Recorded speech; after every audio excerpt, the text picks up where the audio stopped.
Good evening, and welcome to the Positional Sports Talk Show, Post, live streaming on Facebook Live, Twitch, and our Positional Sports Talk Show YouTube channel. We are a sports talk show made for the fans, from the perspective of fans, presented by lifelong sports fans. We will provide our opinions and positions on the hottest topics in sports this evening. My name is Big Reg, and I'm joined this evening by my partners in crime. What's going on, J3? How you feeling this evening, my brother? What's going on, everybody? I'm feeling good. What's happening? We got my man Ed in the building. What's going on, Ed? How you feeling, brother? I feel really good tonight. I'm glad to be here. Let's do this. Absolutely, absolutely. We'd like to thank all the people for listening in. What's up, Marcus? Glad you're with us, brother. Appreciate your your patronage each and every week. So this week we're gonna hit up the NFL Super Bowl recap. We're gonna do a little NBA update. Talk about some combat sports preview. We got a little UFC and boxing this weekend that you got to check out. Our post takes, plus some other topics that caught our attention. And of course, our final post of the evening. So again, we appreciate you all for tuning in. We want you to sit back, relax, and enjoy Post on the Positional Sports Talk Show channel. So fellas, I gotta be honest. Y'all made me take a position last week. I know I didn't want to because my big concern, and I end up telling y'all, was the game's going to come down to which lines dominated the other. But I thought it was going to be a good Super Bowl, and I was sadly mistaken. Sadly mistaken. Unfortunately, we got another blowout. Tom Brady, 43-year-old Tom Brady, and the Tampa Bay Buccaneers kicked the Kansas City Chiefs behind 31-9. And it wasn't that close. So I'm going to open it up and get y'all just opening thoughts about what happened in that Super Bowl and what you thought about the game itself and why it went that way. Well, okay, I'll get this started. First of all, Tom Brady will get all the accolades. He won another Super Bowl MVP award, but Tom Brady didn't necessarily win this game, nor did the trio of stars that contributed and scored touchdowns, which would be Antonio Brown, Robert Gronkowski, and Leonard Fournette. Yes, the box score says they scored the touchdowns. Tom Brady threw the touchdowns. And again, Fournette rushed the touchdowns. But the game was won at the line of scrimmage, which I suspected would be. And according to the players on Tampa Bay's defense, when they came off the field after that first series, they knew that they could not be blocked by what Kansas City had to offer. And it's not necessarily Kansas City's fault. I say it all the time that football is a game of attrition. Unfortunately, the major blows as far as injuries concerned along the offensive line of Kansas City occurred at the worst possible time. And even if they would have had their starting left tackle, Eric Fisher, who got hurt in the AFC Championship game with an Achilles injury, even if they would have had him, I don't think that would have made much of a difference. But the real MVP of this game, let's face it, guys, is defensive coordinator for Tampa Bay, Todd Bowles. Absolutely. The game plan that he came up with was nothing short of brilliant. Now, other teams have tried it, some with various degrees of success. But what he did, what Todd Bowles did, is he realized that his front seven, particularly, let me go in stages, beginning with his front four. He understood that his front four could not be blocked by the Kansas City offensive line. And I think he would have went into that game thinking that irregardless. And he would have had to go into that game thinking that way irregardless, because you can't blitz Patrick Mahomes. We'll get into that later if we get to that.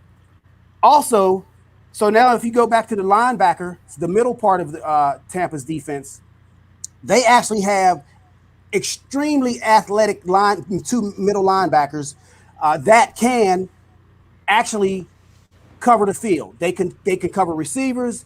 They're good in recognition screens. So they have that. And then they have playmakers in the back end, but they're young, but they do have playmakers in the back end.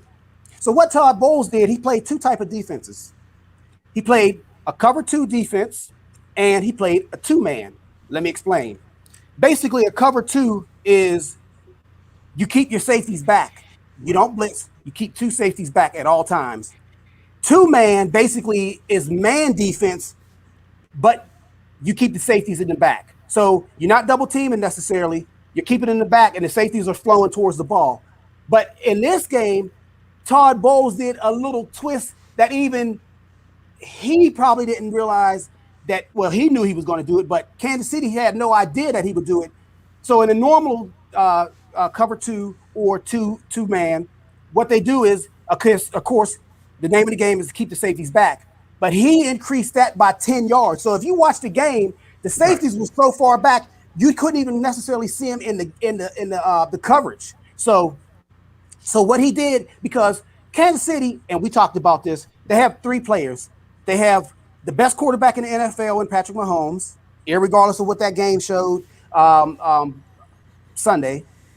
They have the best tight end in the game, and they probably have the, if not the best wide receiver in the game, certainly the fastest and the scariest. Yeah. And really the key to all of this really is Tyreek Hill, because teams are so afraid of him going deep. And Kansas City, let's face it, they love the deep game.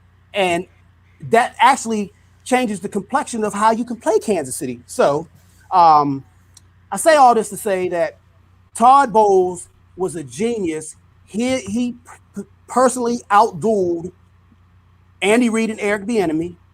And I don't, like I said, I don't put this game on Patrick Mahomes, because even Tom Brady admitted after the game, he said it's tough to play quarterback when you're constantly under pressure. You have it's almost impossible, because you're messing up timing routes. The quarterback has to do too much improv. So all I'm saying is Todd Bowles is the real MVP, and I'm glad for Tampa that the NFL has this archaic system where they can't necessarily interview coordinators or coaches that are currently still playing until their season is complete. But of course, we know all the coaching jobs were filled, and Todd Bowles and Byron Leftwich, the offensive coordinator of Tampa, will not get an opportunity this year. But again, that was my take on the game. Congratulations, Tampa. J3. Yeah, so I don't know if y'all can recall from last week or not, but I stated that, depending on Tampa Bay's defensive line, if they can put pressure on Mahomes, that they will cause problems. And that's exactly what they did. I don't take anything away from Mahomes. I mean, he tried, but his offensive line just couldn't hold up.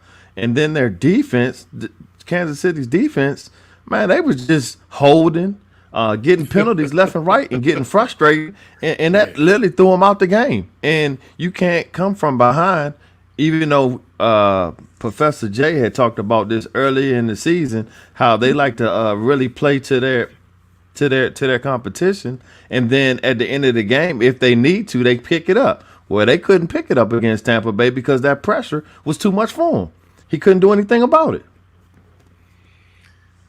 Yeah, I agree with you totally. I mean, Ed brought up a great point as far as being under pressure. Patrick Mahomes dropped back 49 times. On those 49 times, he was pressured 29 of those 49 times. The stat that really jumped out at me, and I heard it a few places Monday, and it was some next gen statistics. They tracked the amount of yards that Patrick Mahomes ran behind the line of scrimmage each time he dropped back to throw the ball. And if that would have been rushing, he would have rushed for 493 yards. So he was scrambling for almost 500 yards just to either throw the ball away or try to get a completion. With a bad toe, and not just a small bad toe, a major turf toe that he's having surgery on tomorrow. So, yeah, it was crazy. Hey, Big Reg, you mentioned the 29 of what it was. You said 29 of 49. Yes. You know that was a Super Bowl record. There's been 55 Super Bowl records, and some of the defenses have been historic defense. You're talking about the Steel Curtain. You're talking about the Purple People Eaters. You're talking about the 85 Bears. You're talking about the 2000 Baltimore Ravens. So you've had historic defenses in the Super Bowl, and no quarterback has ever been under pressure as much as Mahomes was this past Sunday. And Brady knows something about being under pressure because the two giant losses that he suffered, ironically, at the hands of the defensive coordinator of the Kansas City Chiefs now, Spagnuolo, he was constantly under pressure. The exact same way. Yep. And that was but that's the blue. So the question I have, guys, is this: is the blueprint out how to beat Mahomes, or is it just limited to a specific skill set as far as a team and the players that they may have to execute this game plan? Because obviously, if they saying, okay, let's play this 2 deep or 2 man, let's play this type of defense, and let's see how we fare. I mean, what do you guys think? Is other teams going to try to duplicate what Tampa just pulled off against Mahomes? Because he's not going anywhere. This was a bad loss, and they didn't score any touchdowns. They only managed 3 field goals. But let's not kid ourselves. Kansas City's going to be right back next year, barring injury. Yeah, I think this was a perfect storm. First of all, their defensive line, and actually, there's only 2 defensive linemen, Ndamukong Suh and Vita Vea. Yes. They really play a 2-4-5 defense. Right. But this reminded me so much of a hybrid between that great Baltimore Ravens defense you would talk about when they had big Saragusa in the middle, when you got Vita Vea and Ndamukong Suh that's constantly pushing in the middle, that you got to double, triple team one or both of them. And then you got those ends, JPP coming off one end and Shaq Barrett coming off the other. Yeah, that's a problem. And then you add on, I didn't know this until I listened to some of the commentators yesterday. We knew they lost their left tackle. They'd been playing without their right tackle for like 2 months. But what they did to compensate for losing left tackle, they didn't just put a different left tackle out there. They switched 3 players on their line, which was the problem. They moved the right tackle to left tackle, moved the right guard to right tackle, and then put in a new guard. So you had 3 people playing in positions that they don't play. Right. And I really wish Andy Reid or Eric Bieniemy would have called me about Stephen Wisniewski, the guard that started in that game, because he was on Pittsburgh's team earlier this year as a backup, and he got cut. He was horrible. I wish they would have gave me a call. I would have like, do whatever you do not put him in there. Whatever you have to do. Yeah, but for real. So I know we talk about the defense because the defense actually won the game. I know like I said, everybody's going to coronate Brady, but he really didn't need it. He was already, in my opinion, the GOAT anyway. But what do you think moving forward? I think this has a whole bunch of repercussions with the season coming up. So, okay, my question: what do you think about Brady's performance and his impact on that team? Not necessarily just this game, but the entire organization, the team, assuming a coaching role. Bruce Arians, the head coach, admitted this, and I was so happy for that. If they wanted a ring, for him to get out the way, Bruce Arians. But I think the second part of that question: do you think moving forward, because there's some teams in this league that looked at that game and looked at the impact that Brady had and said, hey, if we insert him, because don't forget Tampa was 7-9 last year, if we insert X quarterback here, that could be us holding up the trophy. So tell me about that, because I've identified some teams and I want to get you guys' opinion on what you think of these teams that I have in mind. Well, I think the first team that comes to my mind would be the New England Patriots, and I think that because Brady left, they thought that if they brought Cam Newton in there, that they would bring him right back to the playoffs. But that didn't happen.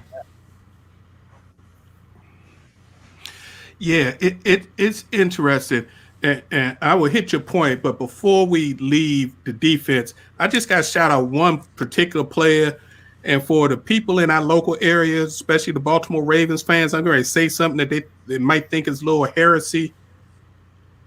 Devin White reminds me of a young Ray Lewis. And he's got the situation set up. He's got the one big tackle. Vita Vea isn't going anywhere. I don't know if they're going to bring back Adama Sue, but Vita Vea in that middle that allows him to run sideline to sideline. He was second in the league in tackles this year, and we all remember the old saying, Ray Lewis on the tackle, even though Ray Lewis was on the other side of the field. Ray Lewis, Devin White has the chance to be the next monster inside middle linebacker, and he's already showing leadership. He's a second-year player, got the captain's C on his chest already. He's just a monster. So I just had to shout that brother out, because, and you know it hurts me because he's from LSU, but he's a bad man. What's funny is while we were watching the game and I was looking at White, I kept saying Ray Lewis on the tackle. Yeah. He's a bad man. But to your point, what Tampa did, and more importantly, what Tom Brady did, and you can tell his impact on the organization. Every player that they interviewed talked about how much Tom Brady changed. And not only the players, the head coach said Tom Brady showed us how to win. He was coming in and coaching the team, and I had to step back and let him coach. Multiple times he said that. So Tom Brady has shown teams that if you build the team, put everything else in place, but you may not have that quarterback, then you need to go out and go for broke and bring in that veteran quarterback to push you over the top. That's why the Rams did what they did. That is exactly why the Rams, they saw what Tampa Bay did, putting Tom Brady in, and they said, our QB is okay, but he's not good enough to take us to the top.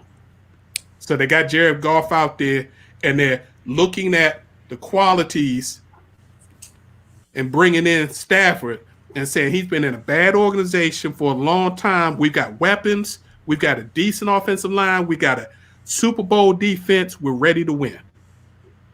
There's another team just like that in the AFC. The Indianapolis Colts get the right quarterback, and they're going to give Kansas City some problems. But who's the right quarterback? Well, I disagree with that, big Reg, and only because I don't think that they have the skill players on the outside, or even that dynamic tight end for them to make that leap. But I have identified 4 teams that I think is in that category with some tweaks. Now, I think if the Colts make a couple tweaks, they could be right there. But I wanted to identify some teams that did not make the playoffs. Well, one has an asterisk because one is the team that did make the playoffs with a losing record. But so here it is. I have the Dolphins. Yes. With another dynamic wide receiver, a running back, and one more offensive lineman. They don't have to do anything to the defense. I have the Chargers. They have to shore up the defense. They had multiple catastrophic injuries on that defensive side. So even if those players, Derwin James, the Bosa, Joey Bosa, even if just them 2, Ingram, just them 3 come back, they'll be set. I have the Washington football team. Bear with me. A quarterback away. You can find one if you can find one, and one more receiver to take some pressure off McLaurin. They're there. That defense is world class. The final one I have is the Pats. The Pats, they have everything in place. They need one receiver or 2, a quarterback, and the most opt-outs before the season started. I believe they were up to 8 or 9. I want to say 8. It's 8. So those 4 teams I identified that didn't make the playoffs. I put Washington in there because they were 7-9. But I think those 4 teams are poised to have a Tampa turnaround next year. And one more thing I have to say about Pats, if I can. I can't believe I'm getting ready to do this. I'm not, because the Pats have terrorized. Everyone knows I'm a Pittsburgh fan. I don't hide it. The Pats have terrorized my team for the last 20 years or whatever, however long they've been good, irrelevant. I don't put this on. I didn't look at that game and say, well, Brady showed Bill.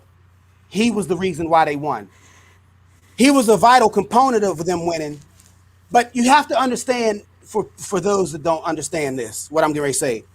Tampa has been historically horrible for the last 15 years or so. They had a little blip where they went on a little run. They won a Super Bowl, but they really hadn't made the playoffs, I believe, since 2007. Again, they were 7-9 last year, and the year before that, they picked number 5 overall. That's how they got Devin White. You don't get to players like that if you're picking 25, 30, 32, as the Pats have. The Pats, for the last 20 years, since Tom Brady's been there, since they've been going to Super Bowl after Super Bowl after Super Bowl, AFC Championship after AFC Championship, their roster, no matter what, they're not going to get the same players, except being extremely lucky like they was when they got Tom Brady. They're not going to get the same players that Tampa has. So it's almost impossible for them to have a team as talented as Tampa when Tampa's has sucked for 20 years. That's a fact. I'm not making this up. That's a fact. You're not going to get the same type player. But the Patriots' first and second round draft picks the last 5-6 years are almost all of them been bust. Right. I give you that. But it's kind of hard. It's easier to be a bust when you're picking in the back of the second round, the back of the third round, the back of the first, if you even have a first round pick. It's harder to be, it's harder to get good players. Like, for instance, Cleveland. Look at Cleveland. Cleveland, they sucked for like 100 years. But eventually some of those players have to be good. And eventually, seriously, you're gonna strike some gems. Look at the Washington football team. They haven't had much success under Daniel Snyder, but they've constantly picked in the top 15, the top 10, the top 2. And then now you look at it, those same high draft picks are superstars and are poised to take off from here. So all I'm saying is I'm gonna cut Bill a little credit. I'm gonna give him a couple years to get himself together. But I do think that Tom Brady saw an opportunity, he seized it, and he took advantage of it. Yeah, I see the Tom Brady and Bill Belichick era in basically 2 eras. I think the first half, 8-9 years, was the Bill Belichick era. Those first 3 Super Bowls he won was the Bill Belichick era. That's when he was putting the defense out there. Tom was just a game manager. Mm-hmm. And Tom just had to make a couple of plays where they need to keep it close and let the kicker kick the field goal. Because most people don't realize almost all of the New England Super Bowls were won by a field goal or less. Then they went, I think it was 7-8 years without winning a championship. They had that middle section where they had the 18-0 team that lost in the Super Bowl to the Giants and lost again to the Giants in the Super Bowl. That's when it started shifting to the Tom Brady Patriots. And this last 3 that he won with the Patriots and this last one, the Tampa Bay, that was all Tom Brady. That was Tom Brady. He took over the organization as far as the players. He set the tone. It wasn't Bill. If you was in New England, you had to do as much as Tom was doing, and Tom set the tone each and every day. And if you wasn't living up to that standard, you had to go. You had to go. And Tom brought that down to Tampa Bay and got them in line because Tampa had a lot of the toys, but they weren't a close-knit, smooth-running organization. Tom got them to get serious about everything that they're doing toward the one goal, which was winning the Super Bowl, period. And then over the week, they mentioned during the Super Bowl. I don't know if y'all caught that the last week before the Super Bowl, every night at 11 p.m., Tom sent out a mass text. We're going to win this game. I missed that one. Every night for a week, 11 o'clock, every player. We're going to win this game. He set the mindset.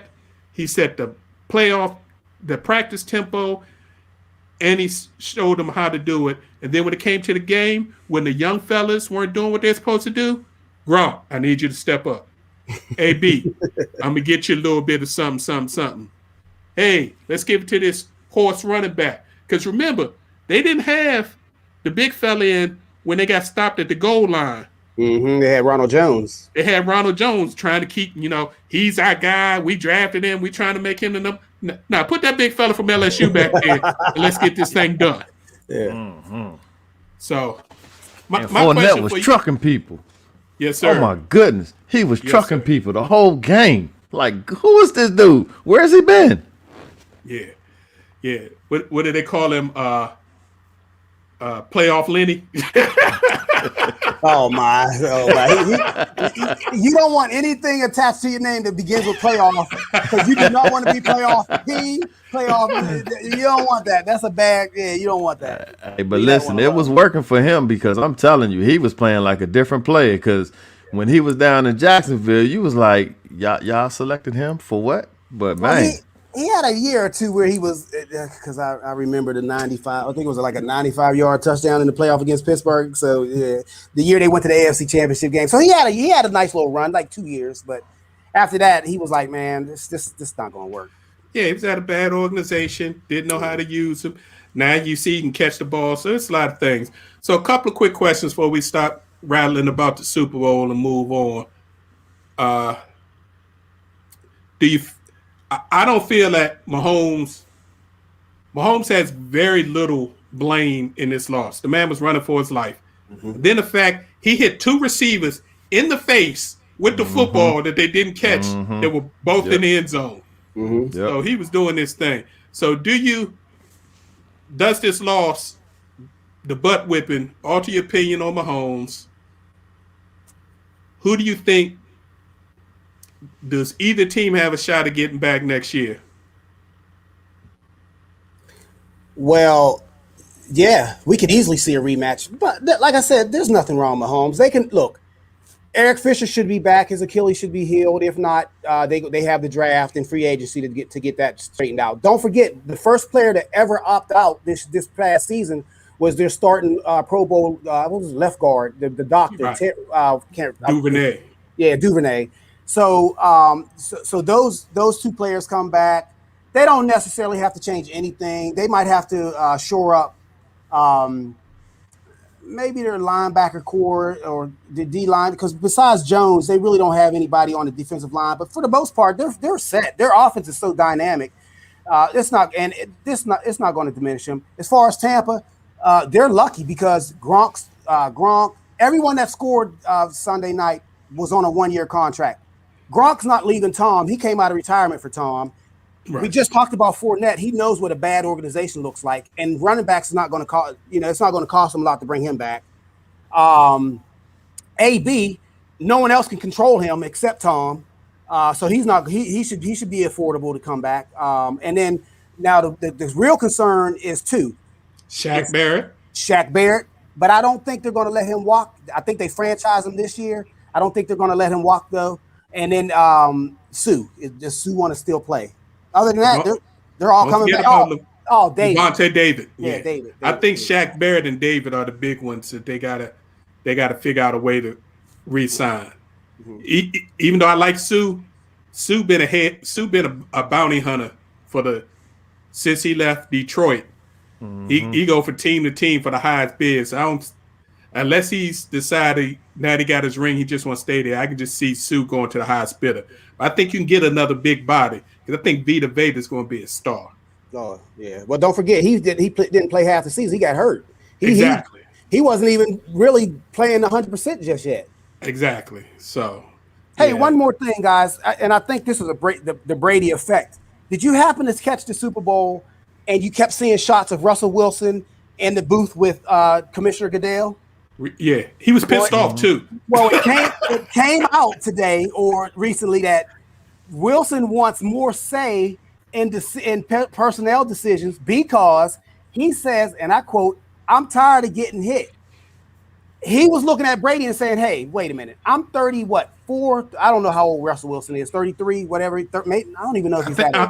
I think he's like 31, maybe 32. But he was like, I'm not going to get to 43 getting hit 400 times a year." So I just found that was interesting that he was like, wait a minute, hold up. If I want to be him or if I want to be considered an all-time great, I got to be healthy enough to get to that point.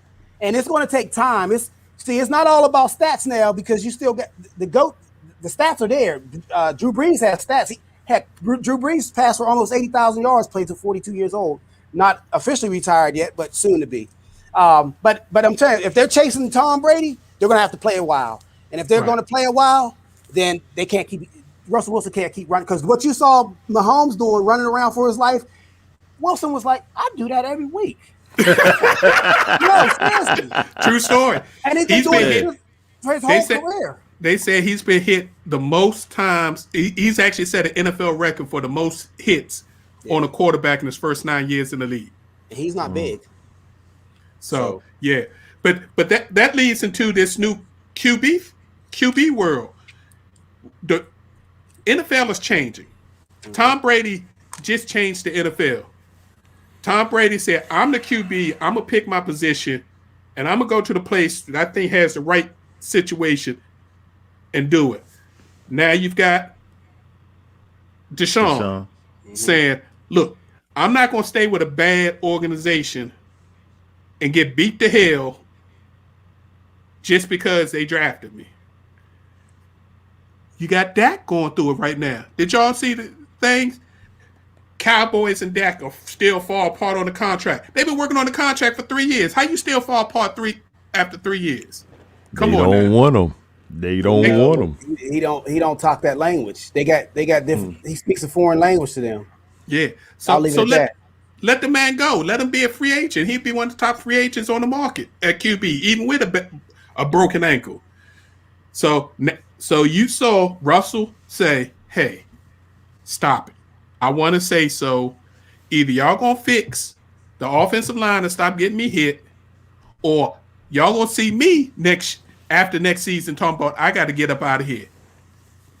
Aaron Rodgers did the same thing. Aaron Rodgers stayed in Green Bay for an extra week so he could talk to everybody upstairs and say, we need to win now and stop worrying about the future because my future is right now. I'm 37 years old and I'm trying to win another Super Bowl. So, yeah, it's changing. Well, Big Reg, why do you think Stafford, he went into Detroit's front office and said, I got to get out of here. So it was no, seriously, that's how why he's in LA. So you're right. The winds of change is coming and it's coming from the quarterback positions and they have the power. They run the league. Let's be honest. I'm with you. Just a little side note. I want to give a hats off to the Tampa Bay Bucks organization, and especially head coach Bruce Arians. Here's a man who put diversity and inclusion into actual practice. You got a lot of people out here talking about this now, trying to placate people. Here is an actual person who said he wouldn't have taken the Tampa Bay job if they didn't let him bring Byron Leftwich with him. Mm-hmm. Period. As an offensive coordinator. Offensive coordinator. Yeah. Right. His top 4 assistants were all black men. Offensive coordinator Byron Leftwich, defensive coordinator Todd Bowles, his assistant head coach who's in charge of the run game, Harold Goodwin, and the special teams coach Keith Armstrong. 4 black men are the top of his coaching tree. And then you had the females that Ed mentioned last week. I wanted to actually mention their names. You have assistant strength and conditioning coach Marvell Shavardif, probably butchered that, but they call it MJ, and assistant D-line coach Lori Locust. So here's somebody, he knew this was probably going to be his last shot, so he's doing everything he can to change the NFL, which is great. So hats off to them. I mean, hey, he may not be the greatest coach, but he was smart enough to get out of Tom Brady's way and let Tom Brady and Byron Leftwich handle the offense. Let the other TB, Todd Bowles, handle the defense and get himself a ring. Last thing on the NFL before we get out here, we got to say congratulations to the 2021 Hall of Fame class. The key person in the Hall of Fame class, she had 3 first ballot Hall of Famers: quarterback Peyton Manning, Colts and Broncos; defensive back, started as a cornerback, ended as a safety, Charles Woodson, who started with the Raiders, left, went to the Packers, got a ring, ended his career with the Raiders. I am so happy that they did not mess around with Calvin Johnson, a.k.a. Megatron. Even though he only played 9 years in the league, he was the most dominant wide receiver in the league for at least 5 of those 9 years. So great, great job. Then you had safety John Lynch, who is now the actual GM for the San Francisco 49ers, but won a Super Bowl ring with the Tampa Bay Buccaneers and then went to the Broncos. Guard Alan Faneca, for you Pittsburgh Steelers fans, one of the best interior offensive linemen to play the game. He was a stud. The original Dallas Cowboy 88, Drew Pearson, who was in tears the last couple of years not getting in the Hall. So it was good to see him. And the first Hispanic head coach in the NFL, Tom Flores, Should have been in. who should have been in years ago. And last but not least, a little known individual who had a huge impact on getting black athletes from HBCUs into the NFL, long-time scout and assistant player personnel, Bill Nunn of the Pittsburgh Steelers, was huge. He helped build the Steel Curtain and those championship Steeler teams, and then helped rebuild them when they had Big Ben. So hats off to the class of 2021. Great, great, great job. And Bill Nunn, sir, I did some reading up on you. You were a bad man. If not for you, there wouldn't have been as many black players in the NFL as early on, and specifically HBCU players. He went deep bringing in these players. So great job, great job. And real quick, I know we're moving on, but as far as the HBCU players coming into the league, and we're going to get into this at a future show, but one of the impacts is if you look at some of the teams that miraculously rose up to dominance in the late 60s to early 70s in the old AFL and in the NFL, and then the merger, those teams were literally full of HBCU players. So yeah, congratulations, Bill Nunn. Yeah, it's a shame that he won't be here to see it, but his family will be able to enjoy it. All right, let's kick a little NBA, and we won't spend a lot of time here, but there was a couple of things that just popped up that just really tickled me this week. Did y'all see the craziness that happened with KD last Friday? Yep. Wait. He was held out of the game against they were playing the Raptors. They announced that KD was being held out because of a close contact. Basically, the Brooklyn Nets had one of their personnel go pick up KD, bring him to the game. That's kind of a normal thing.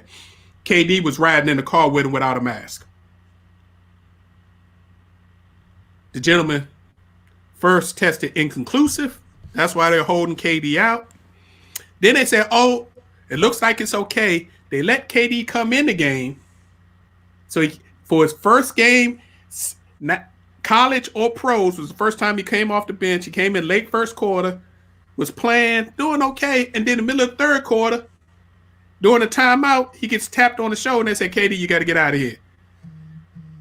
The personnel tested positive for COVID. You can't play anymore. And now he had to sit out for a week. Won't be back till Saturday. And KD's like, I had COVID. I got the antibodies. What do y'all, leave me alone. He even tweeted in the locker room, free KD. Well, we know that to be not true now. It's since come out that if you caught it once, you can catch it again. Right. So, but anyway, you know what kills me about this whole situation with the NBA as far as COVID is concerned, and I'm talking about from the beginning of the season up until this point, and then also this crazy idea of having an All-Star game. But that's a different subject. That was one of my next points. What kills me about this whole thing is that in the fall, in the winter, we stood on this show, and actually the whole sports world was almost like jealous of how well and coordinated and professional the NBA was handling the COVID crisis. They had a bubble. No one, I don't think they had any positive tests within that isolation. And so now, and they had time to think about, okay, well, if we're not going to play in a bubble moving forward, how are we going to try to control this a little better? And it seems to me right now that it's not being controlled. They're flying all throughout the country. They're going to this arena, to that arena. Players are being tested, obviously being pulled in and out of games, in inning games. So I just don't understand how the NBA could be like so on top of things, and now it's like they're just fumbling through the season. In fact, they make the NFL look good now, and we was critical of the NFL and how they were handling the COVID during the season, but they look way better than the NBA at this point. It's funny how just 2 short months and things can turn. You look at Atlanta. Atlanta was letting fans back in the stadium, and they're not the only team letting fans, but they was having people sitting on the floor. What sense does that make? Because I'm sure y'all saw the blow up with LeBron James and the fans on the sideline. Why are there fans at court level during the pandemic? It's all about money, bruh. You already know. Yeah. Speaking of, go ahead. I think we have different standards based on the geographic area we live in. I think that's the issue right now. I think that, if you're in, say, the South or Southeast, well, you might be able to get fans in the building. If you're in the Northeast, maybe not so much. So I think it depends on where you are, and the local laws or the state laws. Who's the leadership in that state or county or city. So I think it all depends on that. Yeah, it's ugly, but it truly is all about the money. You had a bunch of owners complaining that they wanted to be back in their arenas because they got these arenas that are empty and all that, and it's just stupid. And speaking about being all about the money, the fiasco that's going on between the NBA and some of their star players is crazy. Talking about this supposed all-star game that they was going to put on through March 7th, and again in Atlanta. So not only did you had the point guard at Sacramento, but nobody paid him attention. He said, "That's just stupid." Nobody paid him attention. That was Fox. De'Aaron Fox was like, "Man, that's just stupid. Doesn't make any sense." But then LeBron came out, and they're like, "Oh." And now you've got Giannis, Harden, Kawhi, all say, this doesn't make sense. We shouldn't be trying to do this. Which puts Chris Paul in a bad position because he's the president of the NBA Players Association who's been negotiating with the NBA to put on this game. Now, I read an interview that he put out, and he's trying to put it that basically the NBA was pushing this on them, and he's just trying to figure out the best way to make it safe as possible and earn some money for HBCUs. So he's trying to backpedal, taking some blame, but they just need to cancel this game and stop it and stop being greedy, because you're going to fly all your best players into one city for one night, and what if somebody's positive there? So Chris Paul is taking bribes? Because no, seriously, because if you're gonna say, oh, we'll just give the money to an HBCU, everybody know the 90% of the players in the NBA, maybe even higher, are African American. So what? They're gonna give money to the black colleges to play? That, come on, man. Look, this is a question I have for you, either one of you, and I wish Jay Wills could was here to answer also. Are they contractually obligated? Because I don't really know. Are they contractually obligated to play in these All-Star games? Because can't they just pull a hamstring. Heck, Kawhi should be the expert at coming up with excuses not to play. Can't they just do something like that? Because I don't know. I'm asking the experts. What's the deal with that? They have to have a legitimate team medical excuse to skip the All-Star game. And if they do that, they're not going to let them play in the next game that their team plays. And if they find out that it wasn't a legitimate reason, it's a huge fine. All right, I got a solution. Tell me how this sounds. You say it's in Atlanta, right? Yes, sir. Why don't they fly Lou Will in and they all go to Magic City, and then you'll have make sure somebody probably got COVID, and then you gotta have to contract tracing. Done. Solved it. Issue solved. That makes sense because it doesn't make sense to play. So if you don't want to play, hey, you can get some lemon peppers. Make it rain. Make it rain. Yeah, so that's it. I'm telling you, I'm wasting my time. I'm telling you, I'm in the wrong profession. Y'all funny. So it's gonna be interesting to see. I think we'll hear something about this within the next week, and I think it's going to be canceled unless the networks have so much invested, because TNT is supposed to be broadcasting this, unless the money from TNT is so big that they're going to force them to do it, but they ain't going to do it willingly. Yeah, but the NBA, like we all know, the players run the NBA. Right. I mean, they're going to get what they want. So it's not like the NFL. So yeah, I see the players coming out on top of this one. Yeah. Speaking of NBA and a flash from the past, your boy Derrick Rose has been reunited with his favorite coach, Coach Tebow. The New York Knicks traded guard Dennis Smith Jr., who's had a good rookie season. I know. And ever since then, he's been just like, he can't stick with the team because he was drafted at Dallas. Dallas moved into New York, and he just can't stick with the team and the second-round pick. So do y'all think this is the second time Tebow has traded for the Derrick Rose since he's left Chicago? Do y'all think it's going to help any? Well, yeah, because they don't have any semblance of a point guard in New York. And right now, with all the topsy-turvy going on in the NBA with this COVID crap, you never know. I mean, all they want is some respectability. They just want people to be interested in the Knicks for whatever reason. They just want, because let's face it, the Nets run New York now. I mean, they're actually New York's team. They're Brooklyn. So there's zero buzz coming out of Madison Square Garden. None. So they had to do something. Whether or not it will be successful, I don't know. I actually think Derrick Rose has made a miraculous comeback from several knee injuries that he suffered while he was in Chicago. So I think, it gives Derrick a chance to get away from Minnesota. He wasn't going to do nothing in Minnesota. And, I like the move.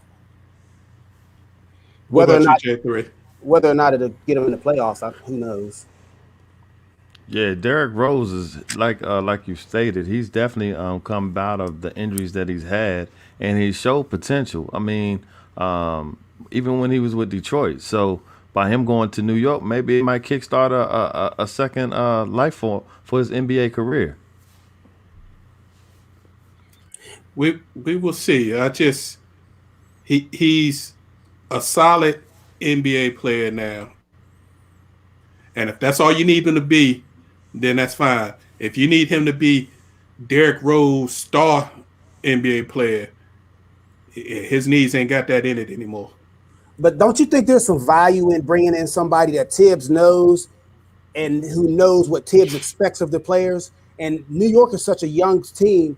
Maybe Derrick Rose can, almost play like a mentor to some of those young guys on that team and say, hey, this is the way Tibbs likes things done.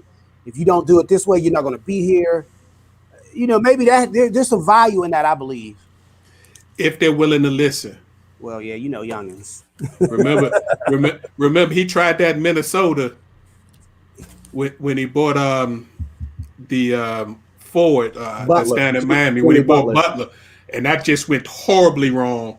because you had young players who were there who thought they would establish themselves as they were the stars of the team. And now you bringing this new guy in who's saying he in charge and ain't like that. So it'll be interesting. Yeah, but you can't send young brothers to Alaska and think they're going to thrive under any conditions. Ain't nobody going to Minnesota. Look, I like Minnesota. Prince is from Minnesota. You know, I love Prince. But yeah, ain't nobody going up to Minneapolis thriving, man. They like, man, it's too cold up here. I'm out of here. You hilarious.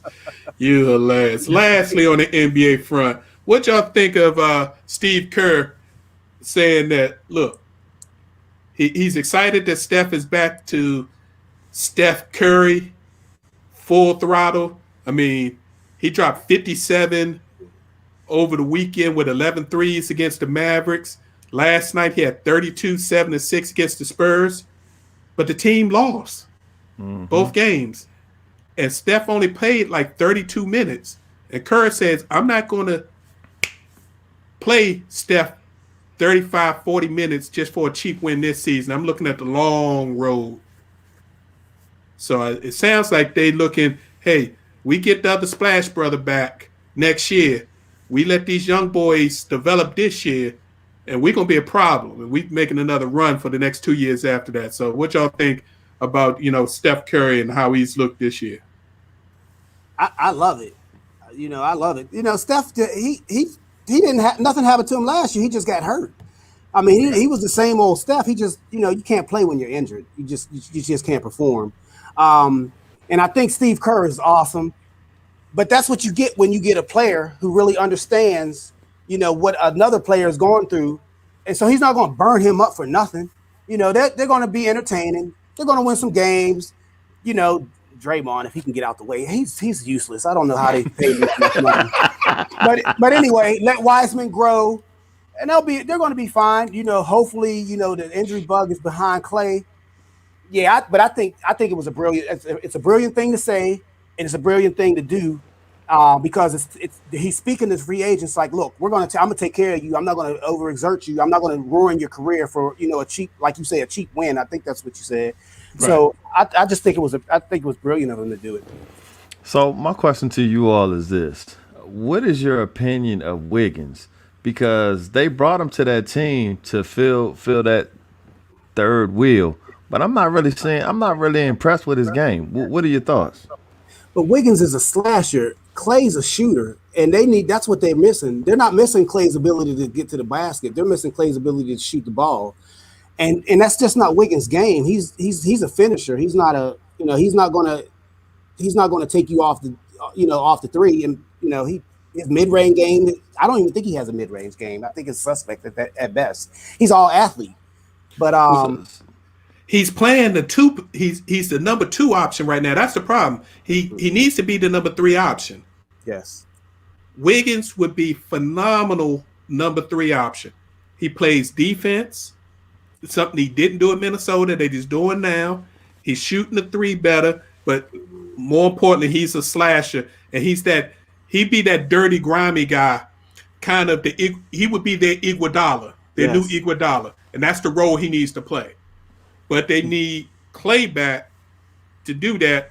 They was hoping that Kelly Oubre could possibly slide in the Clay spot, but he's too inconsistent. Mm-hmm.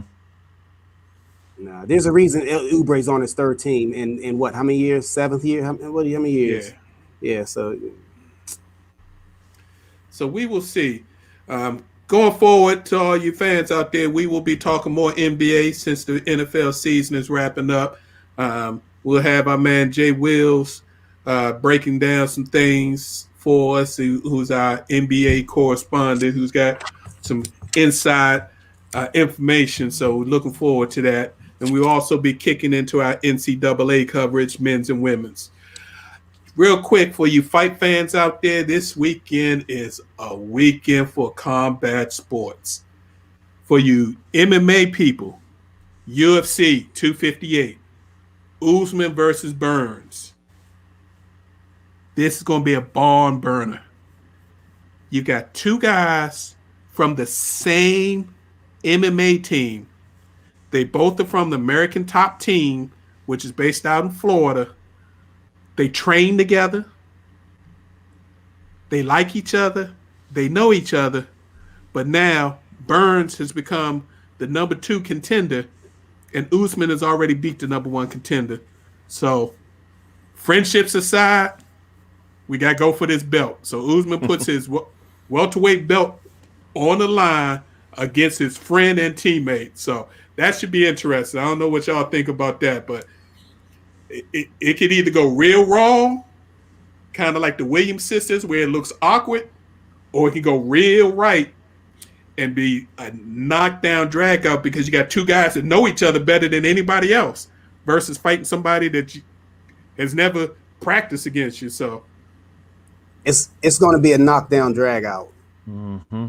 It's really, see, that's why I like Dana White. I might not agree with Dana White's politics and the way he goes about things, but I got to give it to you, man. And just him being able to put fights together that people actually want to see, or even if you don't want to see them, they're at least going to be interesting and good.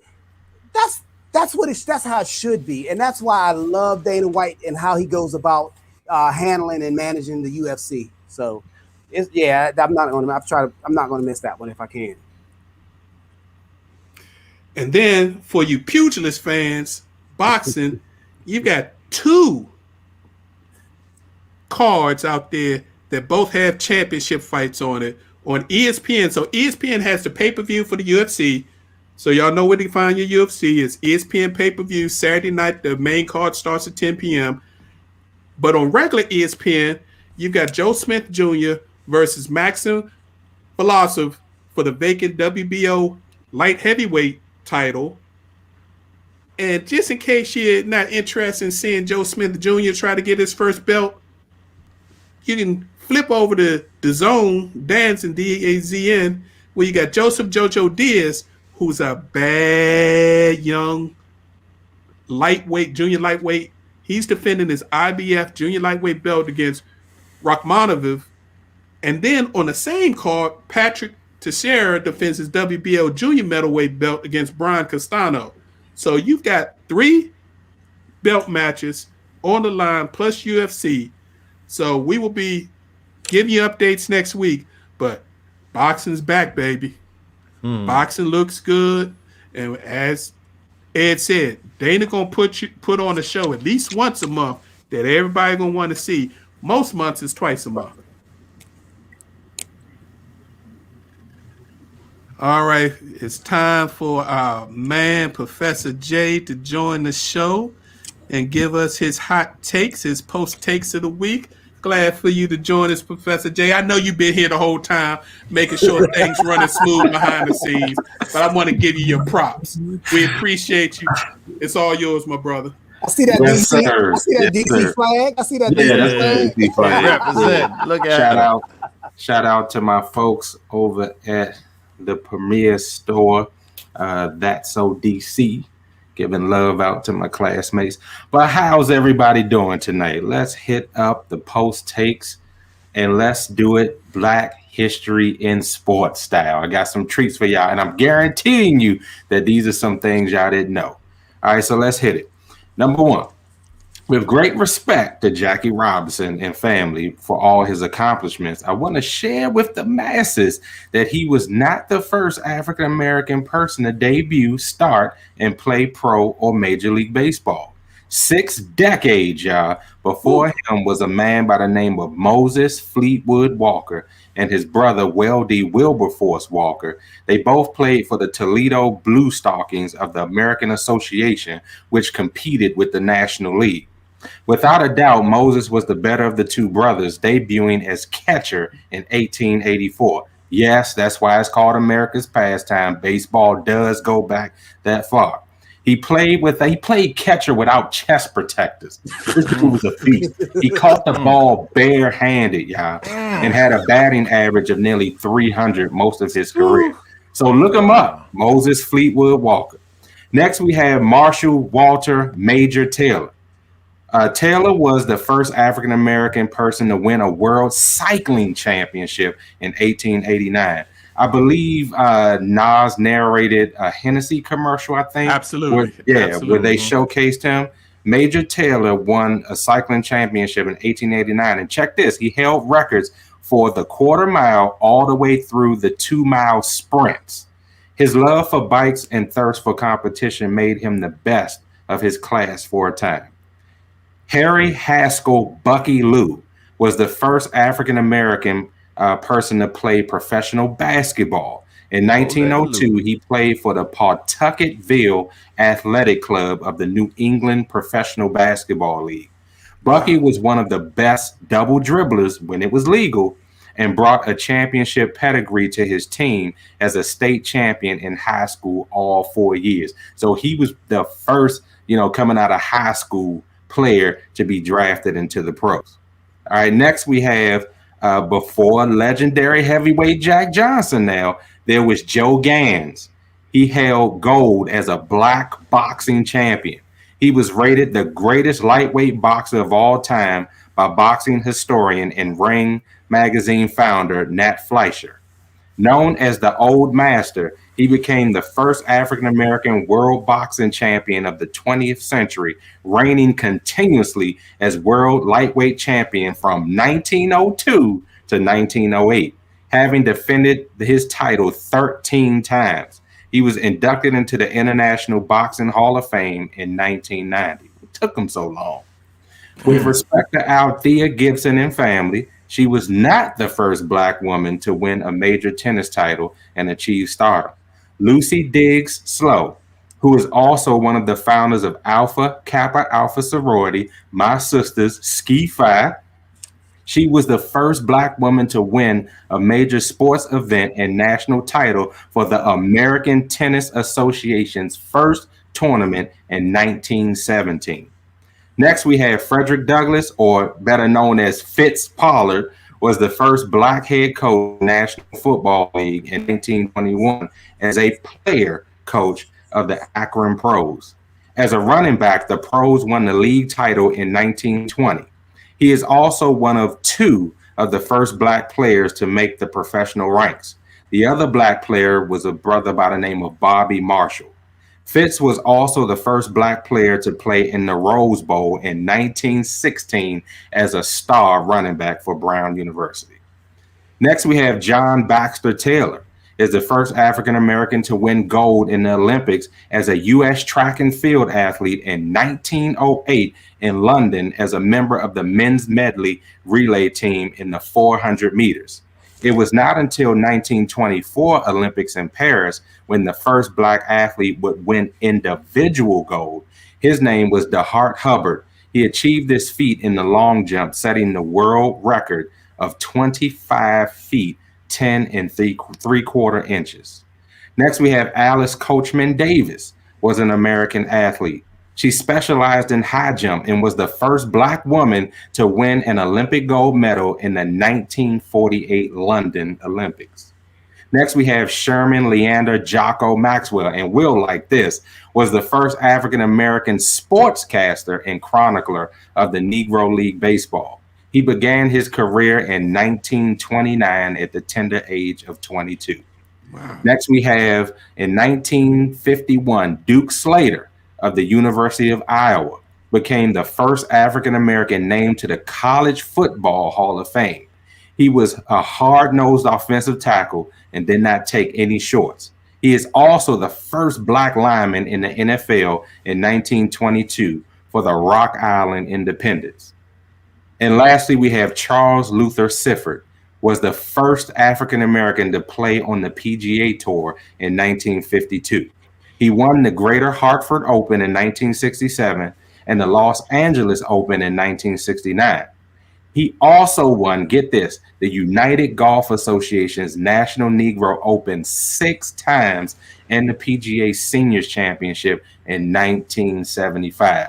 So you guys and ladies, for the rest of the month, I'm going to be bringing you some hard-hitting Black history facts in sports. I'm looking for those little-known facts because we know all the major stuff. But I want to educate you all and let you know that we have done some outstanding things in the world of professional sports. Back over to you, Big Reg. Absolutely, absolutely. The Fitz Pollard, he started an organization that is still running today. Yeah. And one of their main things is to look at the practices in professional and collegiate sports and their hiring practices for minorities, specifically black minorities, but all minorities. And he's the one, his foundation puts a lot of pressure on the NFL to do better with their hiring practices, as well as the NCAA. So great man, great man. And Charles Sifford, if you ever watch any in-depth interviews about Tiger Woods, he always pays homage to that man. Amen. As being one of the first. So great points, great points, great points. All right, a couple of things to caught our eye and we'll get out of here for the night. For you tennis fans, for the first time since this time last year, we have a major tennis tournament, the Australian Open, that's going on right now, literally being played right now on ESPN, being held with almost every major top player with fans in attendance for the first time in a year. So for you tennis fans, please check out the Australian Open. Serena plays tonight at 9 o'clock. Venus plays tonight. So if you want to watch some Americans, there's a bunch of American ladies playing. So keep a lookout. The MLS, for you folks, Major League Soccer and the Major League Soccer Players Association avoided the nasty lockout. They came to agreement on the new CBA.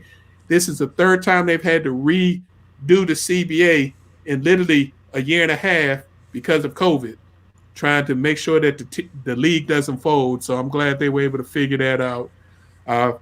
College basketball fans, Gonzaga and Baylor are now the only remaining undefeated teams in men's college basketball. Speaking of college basketball, I got to give a hats off and shout out to number 1 rated University of South Carolina, number 2 rated UConn University for putting on an absolute marvelous display of women's college basketball last night. The two met at UConn, played a great game that ended up going into overtime.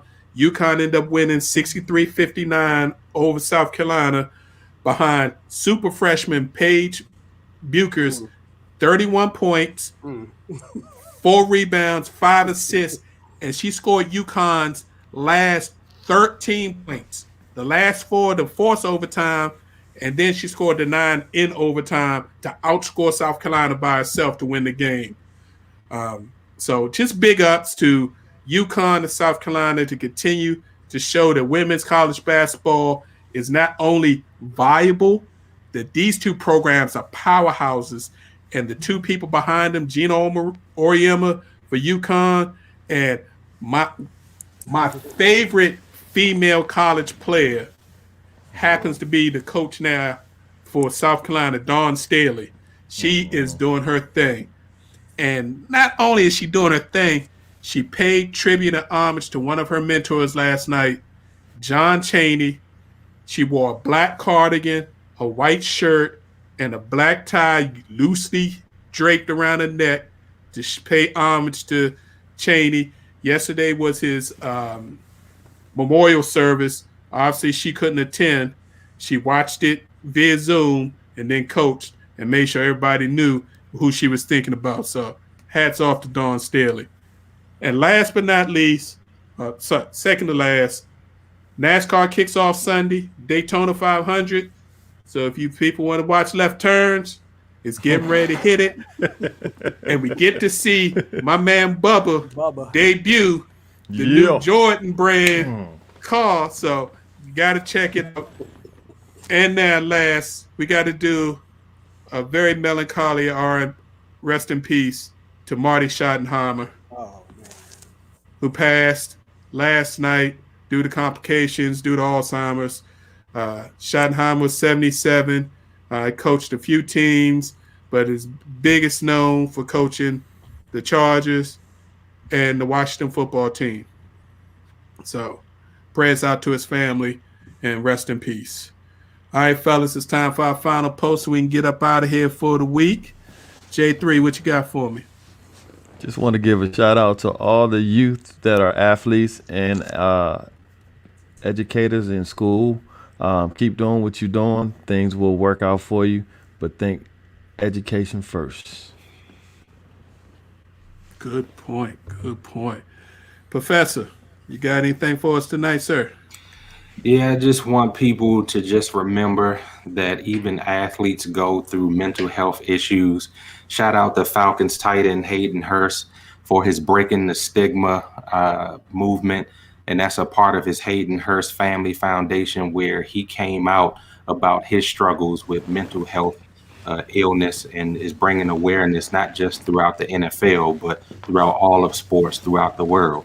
So just remember that challenges arise for all walks of life. Doesn't matter what you look like, doesn't matter if you play sports or not. Just remember that there are people that are going through some things that we have to make sure that we're looking out for them. And even if you don't go through it, you have to be sensitive enough to help take care of others. God bless. Great point. Great point. Ed. Yeah, 2020 was a tumultuous year for all of us here and within this country, both politically, socially, economically, emotionally, spiritually. But now isn't the time to relax. In fact, it's even more imperative that we buckle down and look out for one another and do the necessary things, whether that's getting vaccinated, whether that's social distancing, whether that's wearing a mask, whether that's checking in on somebody. It's even more imperative that we do that as a community, at large. So I just wish everybody continues to be safe, and I hope everyone has a good week. God bless. Amen. Good point. And I just would like to piggyback on what you just said, Ed. And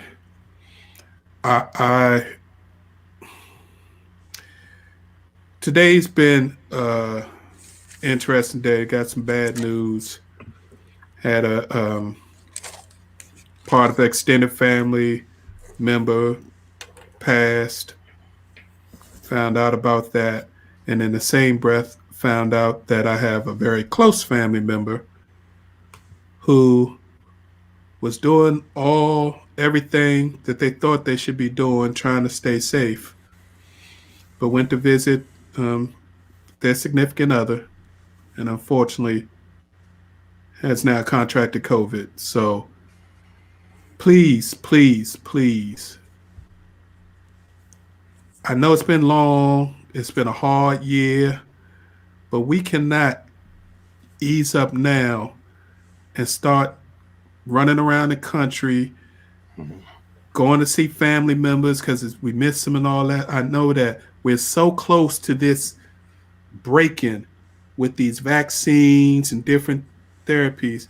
Please don't let your guard down now and end up in a situation where you have to battle this crazy disease, because not everybody survives. More than 400, almost 450,000 people have already passed, if not more already. And then you have the long haulers syndrome, which they can't figure out, where you've got people who some had very mild and no symptoms, but now are dealing with life-threatening long-term diseases and problems that the doctors can't figure out. So please be careful. And I'll get off my soapbox from there. Amen. We'd like to thank you all for tuning in and listening. We appreciate your time. We also appreciate the opportunity to share our positions on sports with you each and every week. Please tune in next Tuesday at 7 p.m. for our next live show. We're here each and every Tuesday at 7 p.m. Rain, shine, or snow. It may be 2, it may be 4, maybe 5, but we will be here. If you don't have a chance to follow us live, you can also catch our shows on our Facebook channel, our YouTube channel, Positional Sports Talk Show, Facebook Positional Sports. You can tweet us. You can Instagram us at Positional Sports. Our Twitter is at Positions on SPO1.